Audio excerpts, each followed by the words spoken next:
Hi friends, வணக்கம் and welcome back to my channel. இன்னைக்கு நம்ம சேனலில் டீ கடைகளில் கிடைக்கிற மாதிரி உளுந்து வடை நல்லா சாஃப்டாக வெளியில் கிறிஸ்பியாக எப்படி செய்யறதுன்னு தான் பார்க்க போகிறோம்.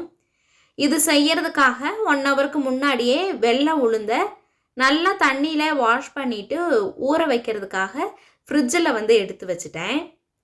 ஃப்ரிட்ஜில் ஊற வச்சு நம்ம அரைச்சோம்னா உளுந்து வடை நல்லா சாஃப்டாக இருக்கும். மாவுமே ரொம்ப தண்ணி மாதிரி ஆகாது. ஸ்டிஃபாக மாவு நிற்கிறதுக்காக தான் ஃப்ரிட்ஜுக்குள்ளே வைக்கிறோம். 1 ஹவருக்கு அப்புறமா எடுத்துகிட்டு நான் இப்போ காமிச்ச மாதிரியே கன்சிஸ்டன்சியில் நல்லா மாவை நைஸாக அடித்து எடுத்துக்கலாம். நம்ம கையிலேருந்து மேலே தூக்கி கீழே போட்டோம்னா பால் மாதிரி விலகணும். அதுதான் கரெக்டான கன்சிஸ்டன்சி. இதில் தேவையான அளவு உப்பு சேர்த்திக்கலாம். கட் பண்ணி வச்சுருக்கிற சின்ன வெங்காயம், பச்சை மிளகாய், கொஞ்சமாக குருமிளகு சேர்த்திக்கலாம். இதில் குருமிளகு சேர்த்தனோம்னா தான் டேஸ்ட் நல்லாயிருக்கும். கடைகளில் கிடைக்கிற மாதிரியே இருக்கும். இதுதான் சீக்ரெட் இன்க்ரீடியன்ட். சோடா உப்பு கொஞ்சமாக சேர்த்திக்கலாம். உளுந்து ஆல்ரெடி உப்பி தான் வரும். ஆனாலுமே கடைகளில் கொஞ்சம் சோடா உப்பு சேர்த்துவாங்க. அதனால தான் நல்லா ஸ்பாஞ்ச் மாதிரி இருக்குது. அதையும் சேர்த்திட்டு நல்லா மிக்ஸ் பண்ணிக்கலாம். இதை நல்லா மிக்ஸ் பண்ணோம்னா தான் உளுந்து வடை நல்லா சாஃப்டாக கிடைக்கும்.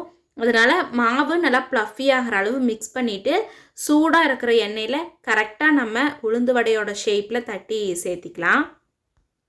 ஒருக்கா 2 டைம் செய்யும்போது ஷேப்லெஸ்ஸாக தான் வரும். அதனால் பரவாயில்லை. நம்ம திரும்ப திரும்ப அதை ட்ரை பண்ணும்போது கரெக்டான ஷேப்பில் வந்துடும். அன்றைக்கி நான் செய்யும்போது கொஞ்சம் தண்ணி அதிகமாகிடுச்சு. தண்ணி கொஞ்சம் அதிகமாக இருந்தது அப்படின்னா, மாவு ரொம்ப லூஸாக இருந்ததுன்னா கொஞ்சமாக அரிசி மாவு சேர்த்துனீங்கன்னா கன்சிஸ்டன்சி கரெக்டாயிரும், சாஃப்டாகவும் இருக்கும். மேலே நல்லா கிறிஸ்பியாக இருக்கும். நல்லா வெந்து ரெடியான உடனேயே தட்டில் நம்ம எடுத்து வச்சிடலாம்.